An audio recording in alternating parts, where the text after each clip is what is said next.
नमस्कार साथियों, मैं सचिन आपका आपके अपने परिवार सफलतागढ़ में हार्दिक स्वागत करता हूं। सफलतागढ़ आओ लिखें कलम से इतिहास। तो आज काफ़ी लंबे समय के बाद हम अपनी क्लास स्टार्ट करने जा रहे हैं, जिसकी हम सभी प्रतीक्षा कर रहे थे कि कब ये क्लास शुरू हो।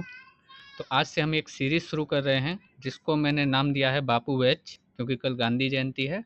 तो बापू को समर्पित ये बैच है, जिसके अंतर्गत एसएससी, रेलवेज, पुलिस के लिए जो भी सिलेबस है उसको पूरा कंप्लीट कराया जाएगा। आप पूरी ईमानदारी से एक बार मुझे अपना सपोर्ट दीजिए। मैं यकीन दिलाता हूँ कि आप कभी निराश नहीं होंगे जीवन में। जो मेरा एक्सपीरियंस है, जो मेरा ऑफलाइन का एक्सपीरियंस है, उसको मैं पूरी तरीके से इस बैच में देने वाला हूँ। तो आप सभी लोग मेरा सपोर्ट करें और ज़्यादा से ज़्यादा चैनल को सब्सक्राइब करें, लाइक करें। और अगर कोई भी कमी रहती है तो वीडियो में कमेंट करके ज़रूर बताएं। आने वाली वीडियो में मैं उसको सुधारने की पूरी कोशिश करूँगा। तो आज का जो हमारा टॉपिक है वो है प्राचीन इतिहास के प्रमुख स्रोत एवं सिंधु घाटी सभ्यता के बारे में हम आपसे कुछ चर्चा करेंगे, और उसके कॉन्सेप्ट के साथ साथ हम संभावित प्रश्नों को भी यहाँ पर देखेंगे। आने वाले एसएससी, जीडी हो या रेलवेज के जितने भी एग्जाम लगे हुए हैं, उनके सबके लिए ये क्लास बहुत ही महत्वपूर्ण होने वाली है। ये सीरीज ही पूरी महत्वपूर्ण होने वाली है। इसके अंतर्गत हम मैथ, रीजनिंग, जीएस, हिंदी, ये सारे सब्जेक्ट करने की कोशिश करेंगे, और साइंस को भी मैं इसमें जल्द ही इसमें ऐड कर दूंगा। तो चलिए क्लास को बिना देरी किए शुरू करते हैं, बिना टाइम वेस्ट किए।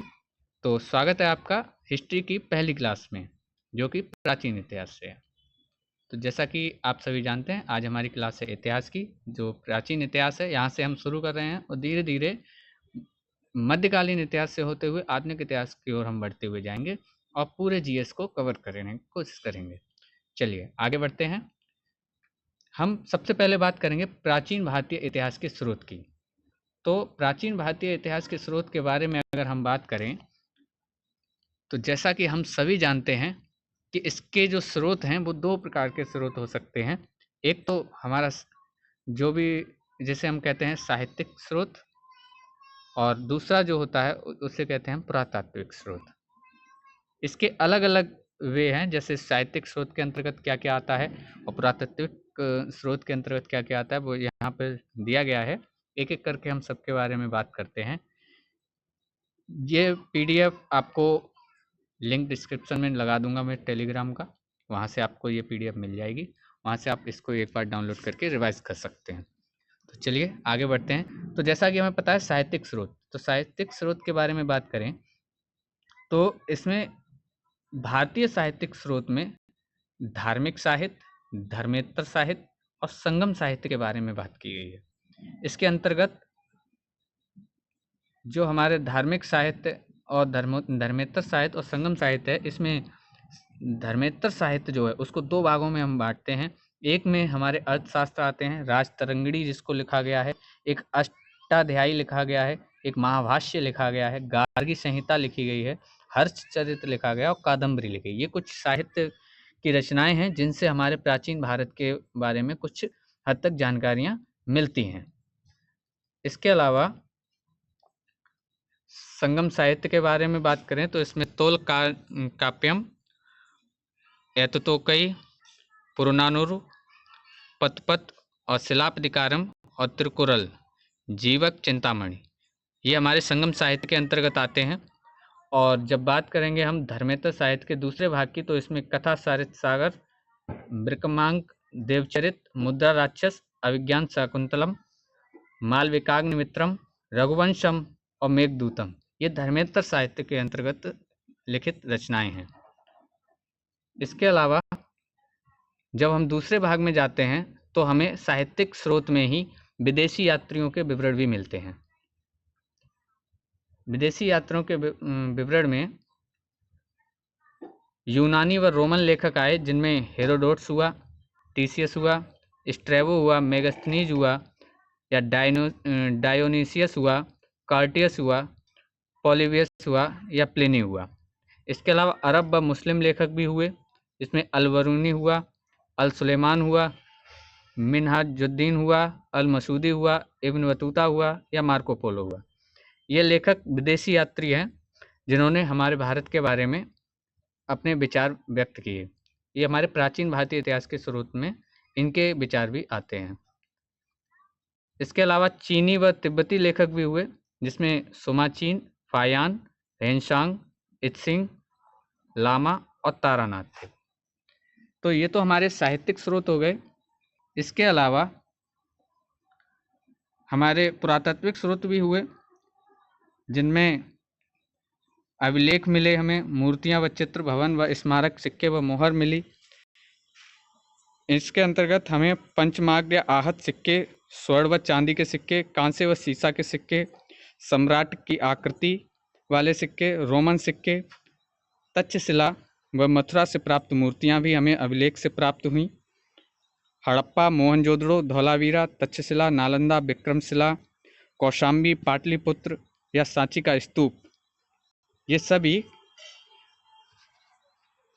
ये जितने भी आपको इसमें दिखाई दे रहे हैं पुरातात्विक स्रोत में, ये सभी हमारे पुरातात्विक स्रोत में आते हैं। जैसे हड़प्पा हुआ, मोहनजोदड़ो हुआ, या फिर धौलावीरा हुआ, तक्षशिला, नालंदा, विक्रमशिला, कौशाम्बी, पाटलिपुत्र, सांची स्तूप। अजंता एलोरा की जो गुफाएं हैं वो दक्षिण भारत के जितने भी मंदिर हैं, इनसे सबसे हमारे प्राचीन भारत के इतिहास को समझा जा सकता है। इसके अलावा आगे हम बात करें, जब धार्मिक साहित्य के बारे में और जानने की कोशिश करेंगे तो उसकी तरफ हम बाद में चलेंगे। पहले हम इसको ही देख लेते हैं। जैसे कि दक्षिण भारत के मंदिर की बात हुई, इसके बाद अशोक के अभिलेख मिले, जहाँ से शिलालेख, स्तंभलेख और गुहालेख, ये तीनों चीज़ें अशोक के अभिलेख से मिली। बोगजकोई अभिलेख, हाथी गुम्फा अभिलेख, रेह अभिलेख, जूनागढ़ अभिलेख जो कि रुद्रदामन और प्रयाग प्रशस्ति समुद्रगुप्त के समय, महरौली अभिलेख राजा चंद्र, भीतरी अभिलेख स्कंदगुप्त, मधुबन व बांसखेड़ा अभिलेख हर्षवर्धन के समय, पाल शासकों के अभिलेख मिले, सातवाहनों, चोलों, चालुक्यों, राष्ट्रकूटों के अभिलेख मिले। ये हमारे सभी प्राचीन में जो भी हमें अभिलेख मिले या शिलालेख मिली, पुरातात्विक स्रोत जो थे वो ये सारे थे। इसके अलावा जो हमारे धार्मिक स्रोत हैं उनके बारे में अगर बात करें तो जैन ग्रंथ हुए, ब्राह्मण ग्रंथ हुए और बौद्ध ग्रंथ हुए। जैन धर्म में जैन ग्रंथ जो हुए, परिशिष्ट पर्व हुआ, आचारांग सुत हुआ, कल्प सुत हुआ, भगवती सुत हुआ, उवासक दशाव सुत हुआ, भद्रबाहु चरित्र हुआ, त्रिषष्टि शलाका हुआ, पुरुष चरित्र हुआ। इसके अलावा बौद्ध ग्रंथ की बात करें तो उसमें तीन तरीके से हम समझेंगे, एक त्रिपिटक, एक महाकाव्य और अन्य। त्रिपिटक में आपको सभी को पता है कि सुत्त पिटक, अभिधम्म पिटक और विनय पिटक, ये तीन पिटक जाने जाते हैं। अभी कई परीक्षाओं में ये क्वेश्चन पूछा भी गया था कि बौद्ध ग्रंथ, ये त्रिपिटक किस धर्म से संबंधित है, जैन धर्म या बौद्ध धर्म? तो इसमें बौद्ध धर्म से संबंधित त्रिपिटक है, जिसमें सुत्त पिटक, अभिधम्म पिटक और विनय पिटक आता है। इसके अलावा जब महाकाव्य की बात करें तो दो महाकाव्य बहुत प्रसिद्ध हैं, दीपवंश और महावंश, और अन्य में दिव्यावदान, बुद्धचरित, सौंदरानंद काव्यम, मिलिंद पन्हो, ललित विस्तार और आर्य मंजूश्री मूलकल्प, ये अन्य ग्रंथ भी हमारे साहित्यिक स्रोत में आते हैं। इन सब के अलावा आगे बढ़ते हैं, ब्राह्मण ग्रंथ के बारे में देखते हैं कि ब्राह्मण ग्रंथ के बारे में क्या बताया गया है। तो ब्राह्मण ग्रंथ में हमें वेद मिले, उपवेद मिले, कुछ ब्राह्मण हुए, उसके बाद दर्शन मिले, वेदांग मिले, आरण्यक हुए, धर्मशास्त्र हुए, महाकाव्य हुए, पुराण हुए और उपनिषद हुए। जैसा कि आपको पता है वेद कितने होते हैं, वेद 4 हैं। ऋग्वेद हुए, सामवेद हुआ, यजुर्वेद हुआ और अथर्ववेद हुआ, 4 वेद हैं। उपवेद, इनके जो उपवेद हैं वो हैं आयुर्वेद, धनुर्वेद, गंधर्ववेद और शिल्पवेद। वेदांग की बात करें तो वेदांग में आता है शिक्षा, कल्प, व्याकरण, निरुक्त, छंद और ज्योतिष। 6 वेदांग हैं, शिक्षा, कल्प, व्याकरण, निरुक्त, छंद और ज्योतिष। दर्शन, 6 दर्शन हैं, न्याय, वैशेषिक, सांख्य, योग, पूर्व मीमांसा, उत्तर मीमांसा। इसके अलावा ब्राह्मण की बात करें तो ऐत्रेय, कौशिकी, शतपथ और पंचविंश। ब्राह्मण के कितने प्रकार हुए? 4 प्रकार हुए, ऐत्रेय ब्राह्मण, कौशिकी ब्राह्मण, शतपथ ब्राह्मण और पंचविश ब्राह्मण। इसके बाद आरण्यक की बात करें तो ऐत्रेय, तैत्तिरीय, जैमिनीय और मैत्रायणी, ये आरण्यक हुए। धर्मशास्त्र में मनुस्मृति, याज्ञवल्क्य स्मृति, पराशर स्मृति, नारद स्मृति। महाकाव्य दो सबसे प्रसिद्ध हैं, रामायण और महाभारत। 18 पुराण हुए, जिसमें कुछ मुख्य पुराण दिए गए हैं, विष्णु पुराण, शिव पुराण, भागवत पुराण और स्कंद पुराण। उपनिषद 108 हुए, जिसमें ईशोपनिषद, कनोपनिषद, कठोपनिषद और मुंडकोपनिषद। ठीक है, तो ये हमारे कुछ साहित्यिक स्रोत थे जिनके बारे में अभी हमने देखा। चलिए आगे चलते हैं। तो एक बार चैनल को लाइक कर दीजिए सभी लोग जो भी अभी इस वीडियो को देख रहे हैं, और चैनल को सब्सक्राइब कर लें, जिससे कि आने वाली सारी वीडियो आपको मिलती रहें। आगे बढ़ते हैं। आगे हमारी आती है सिंधु घाटी सभ्यता, जिसको हम दूसरे नाम से भी जानते हैं, हड़प्पा सभ्यता के नाम से। सिंधु घाटी सभ्यता, इसका दूसरा नाम हड़प्पा सभ्यता है। इसके बारे में अगर हम बात करें तो ये सारे देखेंगे, ये चित्र जो दिखाई दे रहे हैं ये यहीं से हमें मिले हैं, इनके बारे में हम आगे देखेंगे। सभ्यता हड़प्पा सभ्यता के नाम से भी प्रसिद्ध है। इसके फैक्ट जो हैं वो ये हैं कि भारत का इतिहास सिंधु घाटी सभ्यता से प्रारंभ हुआ, जो सबसे प्राचीन सभ्यता कही जाती है। सिंधु घाटी सभ्यता से हमारा इतिहास जो है वो प्रारंभ हुआ। इसके अलावा लगभग 3000 ईस्वी पूर्व दक्षिण एशिया के पश्चिमी भाग, वर्तमान में जो पाकिस्तान है तथा पश्चिमी भारत, इसमें ये विस्तृत सभ्यता थी। 4 सबसे बड़ी प्राचीन नगरीय सभ्यताओं जैसे मिस्र, मेसोपोटामिया, भारत और चीन, ये 4 सबसे प्राचीन नगरीय सभ्यताएं थीं। मिस्र, मेसोपोटामिया, भारत और चीन।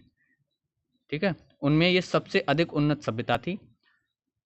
वर्ष 1920 में भारतीय पुरातत्व विभाग द्वारा किए गए सिंधु घाटी के उत्खनन से प्राप्त अवशेषों से हड़प्पा तथा मोहनजोदड़ो जैसे प्राचीन नगरों की खोज हुई। ठीक है, खोज कब हुई? 1920 में सिंधु घाटी के उत्खनन से हड़प्पा तथा मोहनजोदड़ो जैसे प्राचीन नगरों की खोज हुई। अगला पॉइंट हम यहाँ से जान सकते हैं कि भारतीय पुरातत्व विभाग के तत्कालिक डायरेक्टर जो थे वो जॉन मार्शल थे। उनके द्वारा वर्ष 1924 में सिंधु घाटी में एक नई सभ्यता की खोज की घोषणा की गई। किनके द्वारा घोषणा की गई? जॉन मार्शल के द्वारा। इसके अलावा सिंधु घाटी सभ्यता के चरण से संबंधित हम कुछ जानकारी आपके साथ साझा कर रहे हैं। बहुत महत्वपूर्ण जानकारी है, इसको हम देखेंगे कि प्रारंभिक चरण, अवधि और संबंधित तथ्य हैं। प्रारंभिक हड़प्पाई सभ्यता जो थी वो 3300 ईसा पूर्व से 2600 ईसा पूर्व तक थी। इसमें तथ्य क्या क्या मिले? हाकरा चरण से संबंधित काल था। घग्गर हाकरा नदी घाटी में चिन्हित थी। ये कहाँ थी? सिंधु घाटी सभ्यता घग्गर और हाकरा नदी घाटी में चिन्हित थी। हड़प्पाई लिपि का प्रथम उदाहरण लगभग 3000 ईसा पूर्व मिला। या अगला पॉइंट ये हो सकता है कि एक केंद्रीय इकाई का होना तथा बढ़ते हुए नगरीय गुण इस चरण की मुख्य विशेषता थी। मुख्य विशेषता क्या थी? कि केंद्रीय इकाई का होना था और नगरीय सभ्यता ये थी। ठीक है, इसके अलावा विकसित व्यापार क्षेत्र था। खेती के साक्ष्य मिले, यहाँ से मटर, तिल, खजूर, रुई आदि की खेती भी मिली।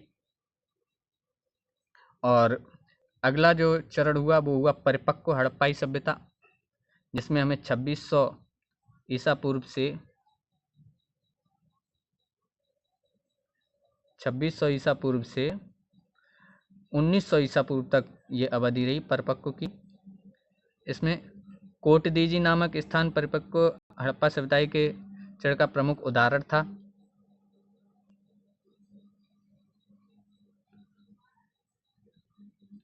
इसका समय प्रारंभिक हड़प्पाई सभ्यता बड़े बड़े नगरीय केंद्रों जैसे हड़प्पा, मोहनजोदड़ो, लोथल आदि में परिवर्तित हो गया। ये परिपक्व हड़प्पाई सभ्यता में उत्तर हड़प्पाई सभ्यता 1900 ईस्वी से 1300 ईस्वी तक रही, जिसमें 1800 ईसा पूर्व से सिंधु घाटी सभ्यता के क्रमिक पतन का आरंभ हुआ और 1700 ईसा पूर्व तक आते आते हड़प्पा सभ्यता के कई शहर समाप्त हुए। तो इस प्रकार से 1300 ईस्वी पूर्व तक उत्तर हड़प्पाई सभ्यता चली। इससे आगे चलते हैं। इसके बारे में कुछ और तथ्य दिए गए हैं कि सिंधु या हड़प्पा सभ्यता के महत्वपूर्ण स्थल कौन कौन से थे। तो देखो, एक हड़प्पा जो स्थल था, इसको दयाराम साहनी ने इसकी खोज की 1921 में। ये रावी नदी के किनारे है। इसकी जो अवस्थिति है वो मोंटगोमरी जिला, पंजाब प्रांत और पाकिस्तान में। इसके बाद मोहनजोदड़ो की खोज हुई, जिसको मृतकों का टीला कहा गया। राखलदास बनर्जी ने इसकी खोज की। 1922 में खोज हुई, सिंधु नदी के किनारे है। सिंध का लरकाना जिला और पाकिस्तान के क्षेत्र में ये विकसित हुई। इसके अलावा सुतकांगेंडोर हुआ, ऑरेल स्टाइन ने खोज की। 1929 में खोज हुई। दास्त नदी के किनारे है, बलूचिस्तान और पाकिस्तान में इसकी जो है अवस्थिति थी। ये स्थित था बलूचिस्तान और पाकिस्तान में। आगे चलते हैं तो आगे हमें और कुछ स्थान यहाँ पे दिखाई दे रहे हैं, जैसे कि हुआ चन्नूदड़ो। चन्नूदड़ो की खोज NG मजूमदार ने की। 1931 में इसकी खोज की। सिंधु नदी के किनारे है, सिंध और पाकिस्तान में इसकी अवस्थिति रही। अमरी स्थान था, NG मजूमदार ने 1935 में खोज की, सिंधु नदी के किनारे है। रंगपुर हुआ, रंगनाथ राव ने खोज की। 1953-54 में खोज हुई। ये मादर नदी के किनारे, अहमदाबाद और काठियावाड़ भारत में है। कोरदजी, ये फजल अहमद खान ने इसकी खोज की। 1955 से 57 के बीच में खोज हुई। सिंधु नदी के किनारे है और सिंध पाकिस्तान में इसकी अवस्थिति है। रोपड़ स्थल की खोज यज्ञदत्त शर्मा ने की, बहुत महत्वपूर्ण है। 1953 में उत्खनन हुआ। सतलज नदी के किनारे है, पंजाब और भारत में इसकी अवस्थिति है। कालीबंगा या कालीबंगन, अमलानंद घोष BK थापर ने इसकी खोज की 1953-1960 में। घग्गर नदी के किनारे इसकी खोज हुई कालीबंगा की, और श्री गंगानगर राजस्थान और भारत में इसकी अवस्थिति है। कालीबंगा कहाँ पे? श्री गंगानगर राजस्थान में। लोथल SR राव उत्खनन करता थे। 1953 में इसकी खोज की। भोगवा नदी के किनारे, अहमदाबाद काठियावाड़ा भारत में इसकी अवस्थिति है। आलमगीरपुर, यज्ञदत्त शर्मा ने खोज की। 1958 में हिंडन नदी के किनारे, मेरठ उत्तर प्रदेश में इसकी खोज हुई। सुरकोतड़ा, जगपति जोशी ने 1964 में इसकी खोज की। भोगवा नदी के किनारे, कच्छ गुजरात में इसकी स्थिति है। बनावली की खोज RS बिष्ट ने 1973-74 में सरस्वती नदी के किनारे की, और फतेहाबाद हरियाणा भारत में इसकी अवस्थिति है। ठीक है, चलिए अभी आगे चलते हैं।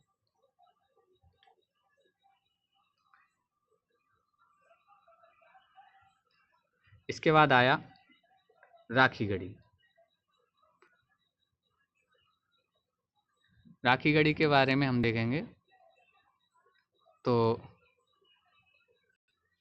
राखीगढ़ी की खोज अमरेंद्र नाथ BS शिंदे ने 1998 से 2001 के बीच में, और कुछ चीज़ें 2022 में भी इसकी मिली हैं, जो कि BS शिंदे ने इसकी खोज की। सरस्वती व द्रहद्वती नदी के किनारे, हिसार हरियाणा भारत में इसकी अवस्थिति है। धौलावीरा की खोज जगपति जोशी RS बिष्ट, जगपति जोशी ने 1967-68 में और RS बिष्ट ने 1992 में लूनी नदी के किनारे, कच्छ गुजरात भारत में इसकी खोज हुई। कोड़ाल जगह जो है वो JS खत्री M आचार्य ने, JS खत्री ने 1986 में और M आचार्य ने 2018-19 में सरस्वती नदी के किनारे फतेहाबाद हरियाणा में इसकी अवस्थिति है। तो ये हमारे कुछ स्थान थे जो कि खोज की गई सिंधु घाटी सभ्यता के अंतर्गत। अब इसके बाद आता है हमारा सिंधु सभ्यता की सीमाएं जो हैं वो कहाँ कहाँ हैं। तो सिंधु सभ्यता की सीमाएं जो है, सर्वाधिक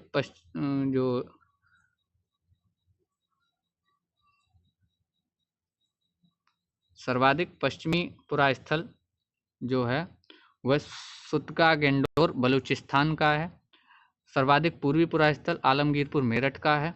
सर्वाधिक उत्तरी पुरा स्थल मांडा अखनूर जम्मू कश्मीर का है। सर्वाधिक दक्षिणी पुरा स्थल दैमाबाद जिसको बोलते हैं अहमदनगर महाराष्ट्र में है।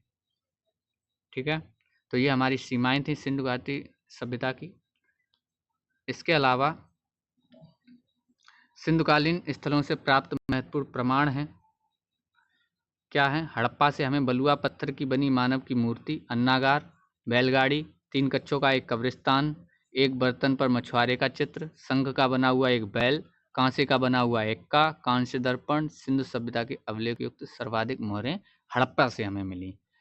चनूदड़ों में मनके बनाने की दुकानें मिली, बिल्ली का पीछा करते हुए कुत्ते के पदचिन्ह मिले, सौंदर्य प्रसाधन में लिपस्टिक का प्रमाण मिला, वक्राकार ईंट मिलने वाला एकमात्र स्थल मिला। उत्तर हड़प्पा में झूकर एवं झांगर संस्कृति का विकास स्थल मिला। इसके अलावा मोहनजोदड़ो में विशाल स्नानागार, अन्नागार, सभागार, पुरोहित का आवास, ये सभी मोहनजोदड़ो में मिले। महाविद्यालय भी मिला, ईंट से बने फुटपाथ मिले, विकसित जल आपूर्ति व जल निकासी की योजना मिली, 16 मकानों का बैरक मिला, कांस्य की नर्तक की मूर्ति मिली, पशुपति महादेव की मोहर मिली, वृषभ मुद्रा में कुबड़ वाले बैल की आकृति वाली मोहर मिली, दाढ़ी वाले मनुष्य की पत्थर की मूर्ति मिली, सूती कपड़े की खोज यहीं पे हुई, कुम्हार के 6 भट्ठे चिमनी के अवशेष मिले, हाथी का कपाल खंड मिला, गले हुए तांबे के ढेर मिले, सेलखड़ी का बना वाट मिला, राणा घोड़ई के निम्न धरातल से घोड़े के दांत के अवशेष मिले, आर्यों के आक्रमण का साक्ष्य मिला और कांसे का पैमाना, जहाज के निशान वाली मोहर मोहनजोदड़ो से हमें प्राप्त हुई। तो काफ़ी डीपली भी इसमें दिया गया है, जैसे कोई ज़्यादा डीपली पढ़ना चाहता हो वो भी यहाँ से पढ़ सकता है। बाकी आपके सभी एग्जाम इससे बाहर कुछ आने की कोई संभावना नहीं बचती है। चलिए आगे देखते हैं। आगे कालीबंगा और राखीगढ़ी के बारे में क्या है, तो कालीबंगा में हम देखेंगे, कालीबंगा में हमें ईंट के चबूतरे पर 7 हवन कुंड, अग्नि वेदिकाएं, ऊंट की हड्डियां, लकड़ी का हल, कच्ची ईंटों का प्रयोग, अलंकृत ईंटों का साक्ष्य, जुते हुए खेत का साक्ष्य, लकड़ी के पाइप का प्रमाण, मेसोपोटामिया से प्राप्त मोहरों के समरूप बेलनाकार मोहरें हमें कालीबंगा से मिले। अगर पूछा जाए जुते हुए खेत कहाँ से मिले, सबसे ज़्यादा पूछा जाता है ये क्वेश्चन प्राचीन हिस्ट्री में, जो एंशियंट हिस्ट्री है उसमें, प्राचीन इतिहास में कालीबंगा से इसका आंसर हो जाता है कि ईंट, अलंकृत ईंटों के साक्ष्य और जुते हुए खेतों के साक्ष्य या लकड़ी का हल, ये सबसे ज़्यादा महत्वपूर्ण है, ये सभी कालीबंगा में मिले। राखीगढ़ी से हमें प्राक हड़प्पा और परिपक्व हड़प्पा युग के प्रमाण मिले। भारतीय क्षेत्र में धौलावीरा के बाद दूसरा विशालकाय नगर था। धौलावीरा के बाद राखीगढ़ी सबसे विशालकाय नगर था। चलिए आगे देखते हैं।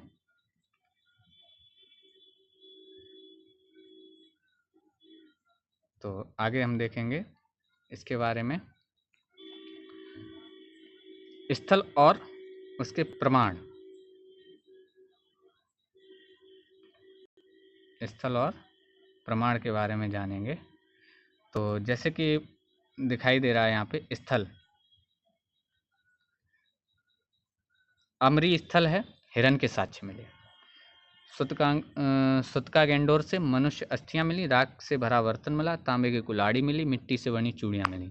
लोथल से मानव निर्मित बंदरगाह मिला, गोदीवाड़ा जिसे डॉकयार्ड बोलते हैं वो मिला, चावल की खेती का साक्ष्य लोथल से मिला, अग्निवेदिकाएं लोथल से मिली, शतरंज का खेल भी लोथल से मिला, फारस की मोहर, घोड़े की लग मृण मूर्ति लोथल से मिली, हाथी का दांत का स्केल लोथल से मिला, 3 युग्मित समाधि जिसमें तीनों जुड़ी हुई थी ये लोथल से मिली, अनाज पीसने की चक्की लोथल से मिली और मम्मी की आकृति भी लोथल से मिली। तो ये हमारे लोथल के कुछ साक्ष्य थे जो हमें प्राप्त हुए। इसके बाद बनावली से मनके मिले, जौ मिला, तांबे का बाड़ाग्र मिला, हल्की आकृति का खिलौना मिला, तांबे की कुल्हाड़ी मिली, बैलगाड़ियों के पहियों के निशान मिले। उसके अलावा हमें धौलावीरा से भारत में स्थित सबसे बड़ा हड़प्पा स्थल मिला, 3 विभागों में विभाजित। प्रथम नगर जिसको दुर्ग भाग कहा गया, मध्य नगर तथा निचला नगर, जल निकासी प्रबंधन, 16 जलाशय, 10 बड़े अक्षरों में लिखा एक सूचना पट्ट, ये हमें धौलावीरा से मिले। कहा जाए ये नगरीय व्यवस्था में 3 भागों में जहाँ नगर बसा हुआ होता था, दुर्ग भाग, मध्य भाग तथा निचला नगर, ये कहाँ मिला तो धौलावीरा में मिला। ठीक है। कोटरा में घोड़े के साक्ष्य, मनके, एक अनोखे कब्रगाह का साक्ष्य मिला। इसके अलावा रोपड़ की बात करें तो रोपड़ से हमें तांबे की कुल्हाड़ी, एक कब्रगाह में आदमी के साथ कुत्ते को दफनाया गया, उसके साक्ष्य मिले। हड़प्पा पूर्व और हड़प्पा कालीन अवशेष भी हमें रोपड़ से प्राप्त हुए। रंगपुर से हमें उत्तर हड़प्पा संस्कृति के साक्ष्य मिले, गेहूं की खेती मिली, कच्ची ईंटों का दुर्ग मिला। अली मुराद से बैल की लघु मृण मूर्ति मिली, कांसे की कुल्हाड़ी मिली। कोड़ाल से चांदी के 2 मुकुट मिलने वाला एकमात्र स्थल जो था वो कोणाल था। ठीक है, तो इसको बहुत अच्छे से याद रखना है। इसके बाद हम देखेंगे सिंधु सभ्यता में जो व्यापार था वो किस प्रकार से कार्य कर रहा था। तो व्यापार के बारे में अगर हम बात करें तो टीन जो थी वो अफगानिस्तान व ईरान से आती थी। तांबा खेतड़ी बलूचिस्तान से आता था। सीसा ईरान अफगानिस्तान राजस्थान से आता था। सोना अफगानिस्तान फारस व कर्नाटक से आता था। चांदी ईरान अफगानिस्तान राजस्थान से आती थी। लाजवर भवन निर्माण की जो सामग्री होती थी वो हिंदू कुश क्षेत्र के बदख्शां व मेसोपोटामिया से आती थी। शिलाजीत जो था वो हिमालय क्षेत्र से आता था। नीलमणि महाराष्ट्र से आती थी। सेलखड़ी बलूचिस्तान राजस्थान गुजरात से आता था। हरित मणि दक्षिण भारत से आती थी और गोमेद सौराष्ट्र से आती थी। ठीक है, तो ये सब चीज़ें हमें इसमें दी गई हैं, कौन सी वस्तुएं आयात कहाँ से आयात की जाती थी, तो वो इस सारणी में आप अच्छे से देख सकते हैं। ये आपको पीडीएफ टेलीग्राम पे मिल जाएगी, लिंक डिस्क्रिप्शन में मैं डाल दूंगा। चलिए आगे देखते हैं, सिंधु घाटी सभ्यता का जो अंत हुआ उसके बारे में क्या क्या विचार दिए गए हैं। तो उसके बारे में एक नज़र में हम विचार पढ़ेंगे कि सिंधु घाटी सभ्यता का अंत कैसे हुआ। तो जॉन मार्शल ने कहा कि बाढ़ से हुआ। आर्य जो ब्राह्म आक्रमण आर्य जो थे उन्होंने कहा कि उन्होंने कहा कि जैसे मार्टिमम व्हीलर हुआ, उन्होंने कहा कि जो आर्य थे उनके आक्रमण से सिंधु घाटी सभ्यता का अंत हो गया। लेकिन एम आर साहनी ने कहा कि भूतात्विक परिवर्तन हुए जिससे सिंधु घाटी सभ्यता का अंत हो गया। जॉर्ज एफ डेल्स ने भी यही माना कि प्राकृतिक आपदा से हो गया। अमलानंद घोष ओरल स्टीन ने कहा कि जलवायु परिवर्तन से हो गया। सूद और अग्रवाल ने कहा नदी की शुष्कता से हो गया। मधुर स्वरूप वत्स ने कहा नदी प्रारूप परिवर्तन से हो गया। KUR कैनेडी ने कहा कि महामारी से सिंधु घाटी सभ्यता का अंत हुआ। WF अल्ब्राइट ने कहा विदेशी व्यापार में गतिरोध से इसका अंत हुआ। जॉन मार्शल ने कहा प्रशासनिक शिथिलता की वजह से इसका अंत हुआ। और S.T. लेमेक ने कहा नदियों के प्रवाह मार्ग में परिवर्तन से इसका अंत हुआ। तो ज़्यादातर लोग ये मान रहे हैं कि भूतात्विक परिवर्तन या प्राकृतिक आपदा, मतलब कि इस पृथ्वी पर कुछ ऐसे परिवर्तन हुए जिससे ये सभ्यता नष्ट हो गई या इसका अंत हो गया। तो ये हमारी कुछ जानकारी थी आज की। इसके ऊपर कुछ क्वेश्चन दिए गए हैं, उन क्वेश्चन को हम फटाफट करते हैं, स्पीड के साथ सॉल्व करेंगे। बाकी आपको आंसर उसके साथ ही होगा, बस हम डिस्कस करते जाएंगे एक एक करके, जिससे कि हम जल्दी से इस क्लास को ज़्यादा लंबा न खींच के जल्दी से अपना काम पूरा कर सकें। जैसे कि सेल्ट एक, क्या बात है,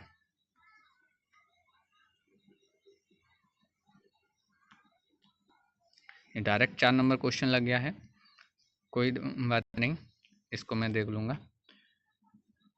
सेल्ट एक नवपाषाण कालीन क्या है? तो इसका आंसर होगा एक उपकरण है। सेल्ट क्या है? नवपाषाण काल एक उपकरण है। पुरापाषाण काल के विपरीत इस अवधि में लोग ने पॉलिश किए गए पत्थर, सेल्ट कहा जाता, पॉलिश किए गए पत्थर व औजारों कुल्हाड़ियों को सेल्ट कहा जाता था। ठीक है, तो इसका आंसर हो जाएगा बी। दूसरा क्वेश्चन है कि प्रागैतिहासिक काल के युग को क्या कहा जाता था? तो इसका आंसर होगा प्रागैतिहासिक काल के पहले युग को। प्रागैतिहासिक काल से पहला जो युग था जिस उसे हम पुरापाषाण काल कहते थे। इसका आंसर डी हो जाएगा। ये एसएससी जीडी का आया हुआ क्वेश्चन है। ये सारे क्वेश्चन एसएससी के किसी न किसी एग्जाम में आए हुए क्वेश्चन हैं। ठीक है, तो इसके जो डिटेल है वो इसमें दी गई है, आप बाद में पढ़ सकते हैं पीडीएफ से। निम्नलिखित में से किस पुरातात्विक स्थल पर गर्द आवासों के प्रमाण हैं? अभी हम पीछे पढ़ के आए हैं, तो ये बुर्ज होम से हमें प्राप्त हुआ। इसके बाद आगे है कि बुर्ज होम नवपाषाण कालीन स्थल कहाँ स्थित है? तो यह है जम्मू और कश्मीर में बुर्ज होम स्थित है। बुर्ज होम कहाँ स्थित है? जम्मू और कश्मीर में। वो देखो एक पीडीएफ आगे पीछे हो गया था, उसके लिए माफ़ी चाहूँगा, आगे से इसका ध्यान रहेगा। निम्नलिखित में से कौन सा पूर्व ऐतिहासिक स्थल मिट्टी की सतहों पर खुर के निशान के रूप में मवेशियों के पालन का पुरातात्विक प्रमाण प्रदान करता है?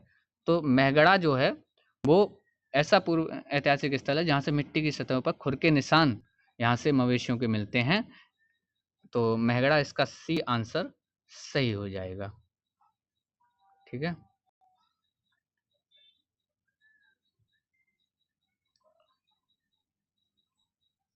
चलिए आगे चलते हैं। आगे अगला क्वेश्चन आपका है कि प्रारंभिक मनुष्यों द्वारा उपयोग किए जाने वाले माइक्रोलिथ्स थे, तो वो क्या थे? पत्थर के औजार जो थे उनको ही हम माइक्रोलिथ्स कहते थे। इसका आंसर क्या हो जाएगा? पत्थर के औजार। चलिए अगला क्वेश्चन देखते हैं हम।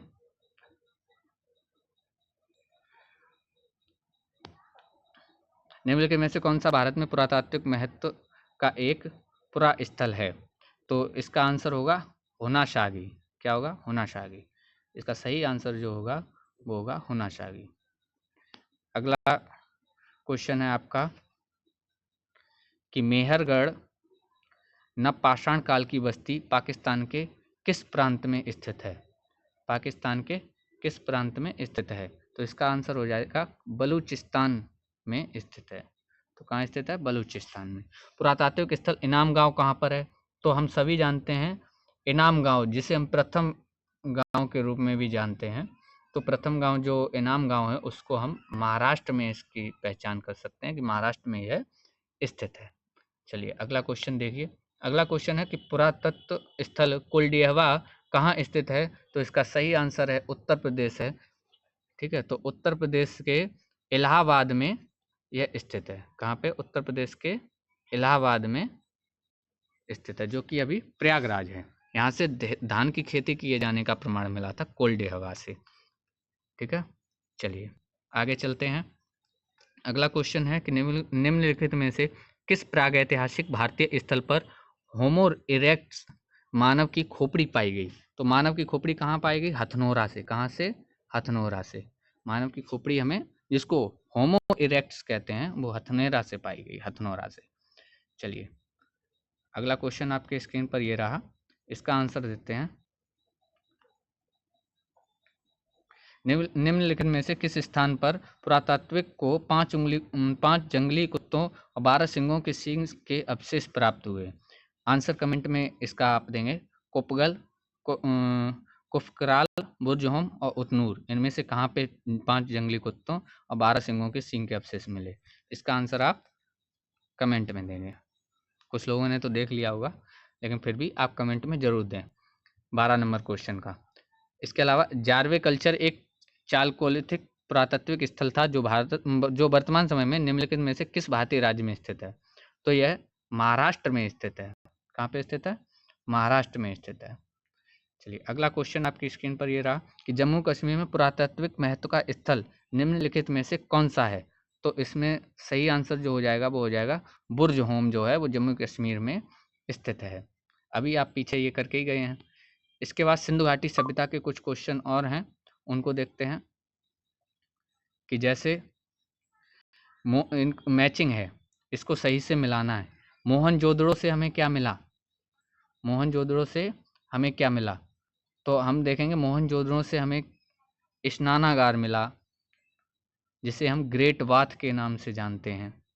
स्नानागार जिसे हम ग्रेट बाथ के नाम से जानते हैं। ग्रेट बाथ के नाम से जानते हैं। हड़प्पा से हमें क्या मिला? तो हड़प्पा से हमें पुजारी की प्रतिमा मिली, जिसे स्टैचू ऑफ प्रीस्ट कहा जाता है।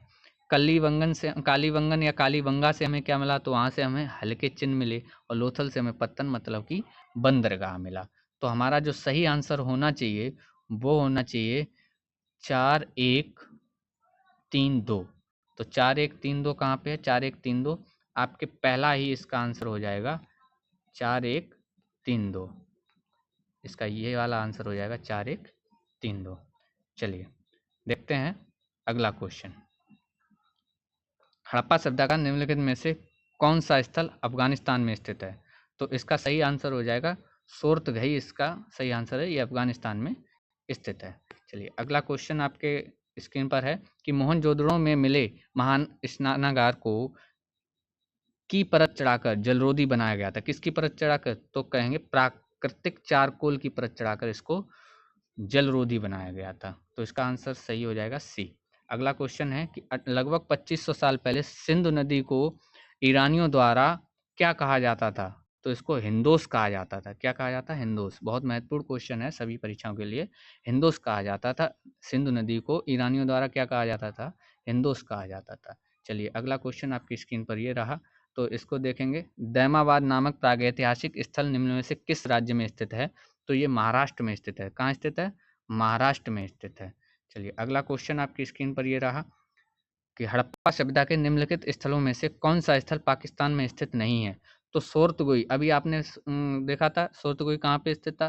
तो सोर्तगोई अफगानिस्तान में स्थित था। तो यही आपका सही आंसर हो जाएगा। बाकी सब पाकिस्तान में है। चंदूगढ़, बालाकोट। बालाकोट तो अभी आपने सुना होगा, जब पुलवामा अटैक हुआ था उसके बाद बालाकोट में हमारी सेना ने जवाब दिया था। तो ये पाकिस्तान में है। कोटदीजी भी पाकिस्तान में है। तो सोर्तगोई इसका सही आंसर हो जाएगा। चलिए अगला क्वेश्चन देखते हैं। अगला क्वेश्चन आपकी स्क्रीन पर ये रहा, कौन सा शहर हड़प्पा सभ्यता से संबंधित है? तो इसमें धौलावीरा जो है वो अभी आप पढ़ के आए हैं, ये हड़प्पा सभ्यता से संबंधित है।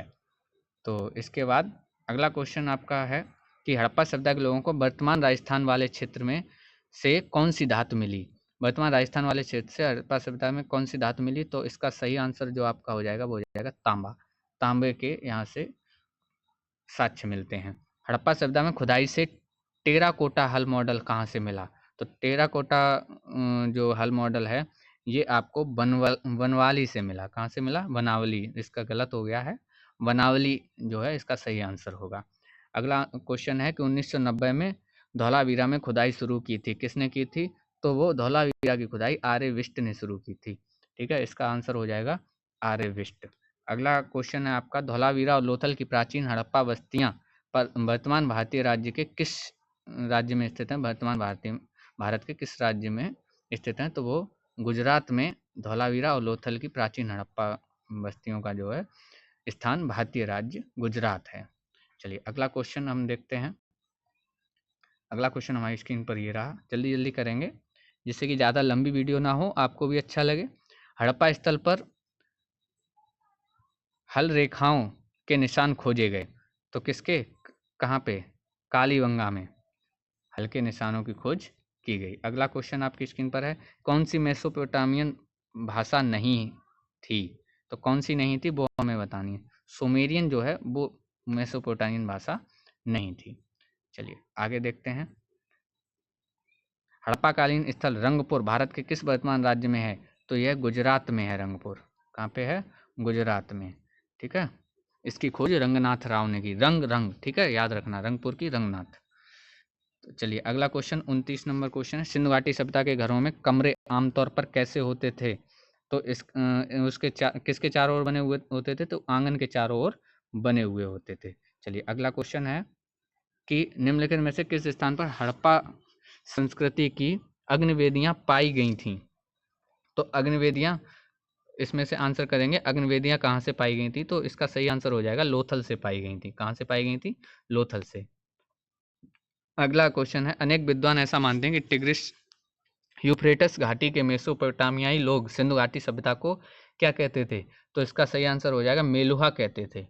इसका सही आंसर मेलुहा हो जाएगा। अगला क्वेश्चन है कि हड़प्पा सभ्यता के अन्य शहरों के विपरीत धौलावीरा शहर को कितने भागों में विभाजित किया गया था? प्रत्येक भाग विशाल पत्थर की दीवारों से घिरा हुआ था। तो इसका आंसर हो जाएगा 3। कौन से? निचला नगर, ठीक है, अभी बताया था ना 3 भागों, दुर्ग, मध्यम नगर और निचले नगर, ये 3 भाग हुआ करते थे। चलिए आगे चलते हैं। अगला क्वेश्चन है कि निम्नलिखित में से कौन सा हड़प्पा स्थल हरियाणा में है? तो हरियाणा में कौन सा है? राखीगढ़ी। कौन सा है? राखीगढ़ी। चलिए अगला क्वेश्चन देखते हैं हम। हड़प्पा सभ्यता की प्रसिद्ध नृत्य करती हुई लड़की या जिसको नर्तकी बोलते हैं वो कहाँ से मिली? तो हम सभी जानते हैं वो किस चीज़ की बनी थी, तो वो कांसे की थी। किसकी थी? कांसे की। और ये हमें कांसे की मूर्ति मिली थी। ये कांसे का उपयोग करके बनाई गई थी। इसका दाहिना हाथ जो था उसके कूल्हे पर और बायां हाथ लटकाते हुए दर्शाया गया था। ठीक है, और हड्डी से बनी चूड़ियों को भी इसके दर्शाया गया था। इसके बाद आगे देखते हैं हम। आगे 35, सिंधु घाटी सभ्यता का पुरातात्विक स्थल दैमाबाद किस नदी के तट पर है? तो वो है प्रवरा पे। कौन सी नदी है? प्रवरा नदी। अगला क्वेश्चन है 36, निम्नलिखित में से कौन सा हड़प्पा स्थल भारत में स्थित है? तो इसमें से कौन सा है? तो अभी आपने ऊपर एक देखा है, यहाँ पे कौन सा हो सकता है? दैमाबाद, गंवेरीवाल, या शोध हुई। अब इसमें उपयुक्त प्रश्न की व्याख्या देखें तो प्रश्न की व्याख्या ऊपर वाले की क्या थी, दैमाबाद किस नदी के तट पर है, तो दैमाबाद जो था वो प्रवरा नदी के तट पर है, जो कि भारत के महाराष्ट्र राज्य के अहमदनगर जिले में है। तो इसमें कौन सा हो जाएगा, दैमाबाद हो जाएगा। इसका सही आंसर क्या हो जाएगा, दैमाबाद हो जाएगा। अभी ऊपर ही हमने पढ़ा है, तुरंत क्वेश्चन मिल गया, इससे आपको आसानी हो जाएगी याद करने में। तो यह कौन से स्थल की खोज सर्वप्रथम की गई थी इनमें से, तो सबसे पहले क्या हुआ था, सबसे पहले हड़प्पा की खोज हुई थी। तो बड़ा आसान सा क्वेश्चन है, जेई में पूछा गया इलेक्ट्रिकल में। किस हड़प्पाकालीन स्थल से हल्का टेराकोटा मिला, तो अभी हम ऊपर ही पढ़ के आए हैं, ये हमें हड़प्पा सॉरी बनावली से मिला। कहाँ से, बनावली से। चलिए अगला क्वेश्चन आपकी स्क्रीन पर ये रहा कि किस हड़प्पा केंद्र के बारे में माना जाता है कि मेसोपोटामिया के साथ सीधा समुद्र व्यापार था, तो आप कहेंगे लोथल से सीधा समुद्र व्यापार था। अगला क्वेश्चन आपके स्क्रीन पर ये रहा कि हड़प्पाई स्थल मांडा मांडा किस नदी के किनारे है, तो ऊपर हम पढ़े होंगे, नहीं पढ़े हो तो एक बार फिर देख लीजिए, चेनाब नदी। कौन सी नदी, चेनाब नदी जो थी वहाँ मांडा स्थित था। चलिए आगे देखते हैं, मोहनजोदड़ो में सबसे बड़ी इमारत कौन सी है, तो सबसे बड़ी इमारत जो है वो ग्रेट ग्रेनरी है, ग्रेट विशाल अन्नागार जिसको बोलते हैं, ठीक है, हिंदी में जिसको विशाल अन्नागार बोलते हैं। ठीक, इसके बाद आता है कि किस हड़प्पा स्थल में बंदरगाह था, तो बंदरगाह कहाँ था भाई, लोथल में था ना बंदरगाह, अभी ऊपर पढ़ के आए हो लोथल में था। चलिए अगला, सिंधु घाटी सभ्यता एक कैसी कैसे युग की सभ्यता है, तो कांस्य युग की सभ्यता है। सिंधु घाटी सभ्यता एक कांस्य युग की सभ्यता है। सुरकोटदा का पुरातात्विक स्थल किस राज्य में स्थित है, तो यह गुजरात में स्थित है। सुरकोटदा गुजरात में स्थित है। इसके अलावा पाकिस्तान के किस प्रांत में प्राचीन सभ्यता का स्थल मोहनजोदड़ो स्थित था, तो ये आपके सिंध प्रांत में है। मोहनजोदड़ो कहाँ है, सिंध प्रांत में। चलिए अगला क्वेश्चन आपके स्क्रीन पर, सिंधु घाटी सभ्यता का एक बंदरगाह शहर कौन सा था, तो फिर वही आ गया, लोथल बंदरगाह।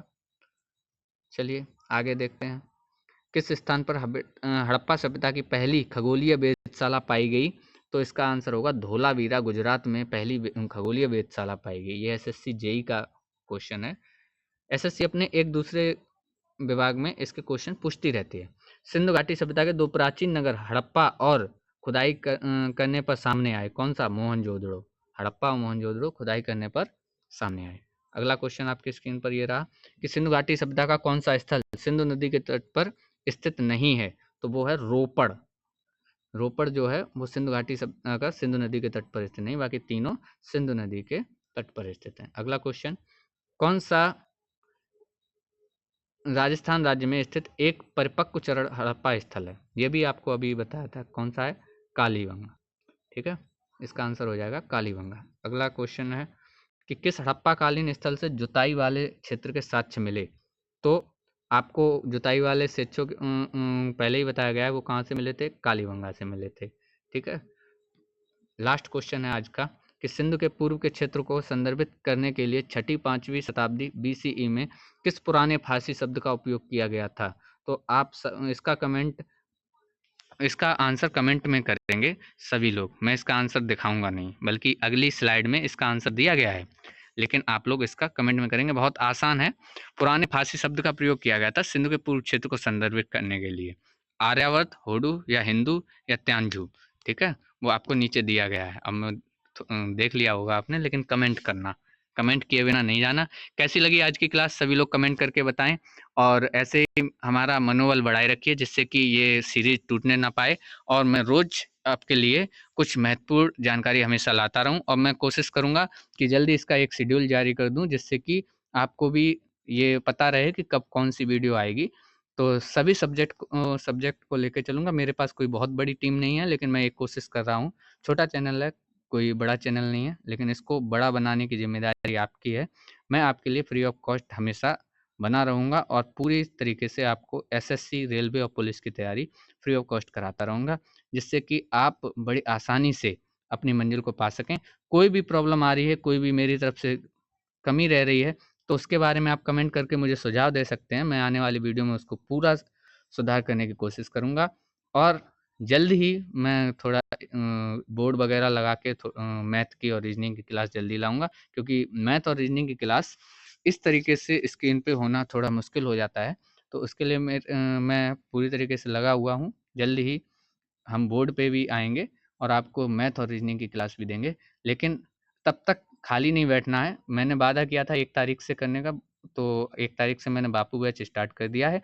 आपकी ज़िम्मेदारी है ज़्यादा से ज़्यादा शेयर करें, लाइक, शेयर, कमेंट करते रहें, सब्सक्राइब बढ़ाते रहें, जिससे कि मुझे एक हिम्मत मिलती रहे, जिससे कि ये सीरीज़ कभी ना टूटे और आने वाले समय में आपको जो कंटेंट मिल रहा है, तो आप भी कहेंगे कि हाँ, सच में कोई कंटेंट हमें मिला है।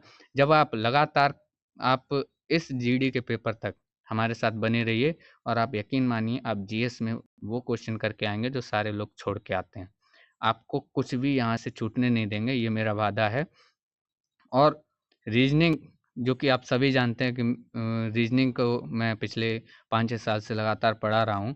तो जो लोग मुझसे पढ़े हुए हैं वो सभी जानते हैं कि रीज़निंग लगभग 99% जो है वो क्लास से ही आती है। मेरी क्या, वो लगभग सभी टीचर की आती है, लेकिन मैं ऐसा कोई भी कॉन्सेप्ट नहीं छोड़ूँगा जिससे कि आप कोई क्वेश्चन वहाँ पे छोड़ के आएँ। मेरे अंदर जितनी क्षमता है, मैं उससे ज़्यादा आपको देने की कोशिश कर रहा हूँ।